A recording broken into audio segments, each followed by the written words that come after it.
Hello guys, welcome to my channel శ్రీయానెల్లి రామ్మాయి. Video వచ్చేసి ఏంటంటే 15 మినిట్స్లో హెల్దీ బ్రేక్ఫాస్ట్ ఎలా చేసుకోవాలనేది చూసేద్దాం రండి. అది చాలా హెల్త్కి చాలా మంచిది అనమాట. అదేంటో కాదు, పెసరపప్పుతో దోశ చేయడం. దాంట్లో ఏంటంటే పెసరపప్పుని ఒక 2 అవర్స్ ముందుగా నానబెట్టుకోవాలి. నానబెట్టుకున్న తర్వాత మిక్సీ పట్టుకొని అండ్ మనకు కావాల్సిన కరివేపాకు, కొత్తిమీర, ఇలా ఆనియన్స్ అన్నీ మిక్స్ చేసుకొని దోశ పోసుకుంటాము. చాలా టేస్టీగా ఉంటుంది. డెఫినెట్లీ మీరు కూడా ట్రై చేయండి. ప్రాసెస్ అంతా ఎలా చేయాలో చూసేద్దాం. సోక్ చేసిన పెసరపప్పుని మిక్సీ పట్టుకోవాలి. మనం మిక్సీ పట్టుకోవడానికి జార్ తీసుకొని ఆ జార్లో వాటర్ లేకుండా జస్ట్ పెసరపప్పుని మాత్రమే తీసుకొని ఇలా వేసుకోవాలన్నమాట. ఇలా వేసుకున్న తర్వాత దీంట్లో కొంచెం అల్లం కూడా వేసి మిక్సీ పట్టుకుంటాము. మిక్సీ పట్టిన పిండిని ఇలా బౌల్లోకి వేసుకోవాలి సపరేట్గా. ఇలా వేసుకున్న తర్వాత మనం సరిపడినంత సాల్ట్ యాడ్ చేసుకోవాలి. తర్వాత కొంచెం ఆనియన్, కొంచెం కరివేపాకు, కొంచెం కొత్తిమీర, కొంచెం స్వీట్ కార్న్ యాడ్ చేసుకుంటాము. నార్మల్గా అయితే మనం పాలకూర కానీ ఇలా కూడా యాడ్ చేసుకొని చేసుకోవచ్చు. నేను దీంట్లో స్వీట్ కార్న్ యాడ్ చేసి చేస్తున్నాను అనమాట.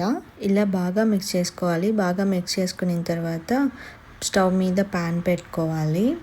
అండ్ నా వీడియోస్ ఫస్ట్ టైం చూస్తున్నట్లయితే ఈ వీడియోని లైక్ చేయండి, అలాగే సబ్స్క్రైబ్ మై ఛానల్. అండ్ నా ప్రీవియస్ వీడియోస్ వచ్చి అమెజాన్ ప్రోడక్ట్ రిలేటెడ్ చేస్తున్నాను, కావాలంటే మీరు ఒకసారి వెళ్ళి చూడండి. ఫస్ట్ స్టవ్ ఆన్ చేసేసుకొని ప్యాన్ పెట్టుకోవాలి. ఏంటంటే ఆనియన్తో ఇలా రుద్దాలి. అసలు ఆనియన్ ఎందుకు రుద్దుతారో మీకు ఎవరికైనా తెలుసుంటే కామెంట్ చేయండి. ఎందుకు రుద్దుతారో నాకైతే తెలియదు, కానీ నేను మా అమ్మ యూస్ చేస్తున్న ప్రతిసారి చూసి నేను కూడా వాడుతున్నాను అనమాట. ఇలా కొంచెం ఆయిల్ వేసుకోవాలి. తర్వాత ప్యాన్ మీద వేసుకున్న తర్వాత ఇలా చిన్నగా దోశలు పోసుకోవాలి. బుజ్జి దోశలు అనమాట. పెద్ద దోశలు పోయడానికి అంత నీట్గా రాదు, చిన్నవి పోసుకుంటేనే చాలా బాగుంటుంది. అండ్ ఇలా అంతా వేసేసిన తర్వాత చుట్టుపక్కల కొంచెం ఆయిల్ని బాగా స్ప్రెడ్ చేసుకోవాలి. ఇలా వేసేసుకొని కాసేపు చిన్న మంటతోనే కాల్చాలి. కాల్చిన తర్వాత మనం పక్కన మళ్ళీ తిప్పుకొని చిన్న మంటతోనే కాలుస్తామన్నమాట. ఇంట్లో ఎప్పుడు దోశ పోసినా మా అమ్మ, మా అక్క మాత్రమే పోసిచ్చేవాళ్ళు అనమాట. నేనైతే అసలు పోసేదాన్ని కాదు. ఎందుకో తెలుసా, చాలా టైం పడుతుంది అందరికి పోసివ్వాలంటే. నిలబడి పోసివ్వాలని నేను పోయిను, మీరే పోయండి అని చెప్పి ఎప్పుడు తప్పించుకునేదాన్ని అనమాట. ఇప్పుడు ఏంటంటే తప్పించుకోలేము, ఎందుకంటే మనమే చేసుకోవాలి. మనం చేసుకుంటేనే ఫుడ్ వస్తుంది, లేకపోతే రాదనమాట. ఫైనల్గా దోశ అయితే అయిపోయింది. టేస్ట్ చేద్దాం రండి. ఇది చాలా బాగుంది. నేను ఇంతకు ముందు కూడా ప్రీవియస్ తినున్నాను అనమాట.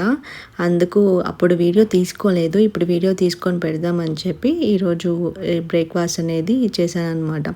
మీరు కూడా ట్రై చేయండి, చాలా బాగుంటుంది, చాలా హెల్తీ కూడా.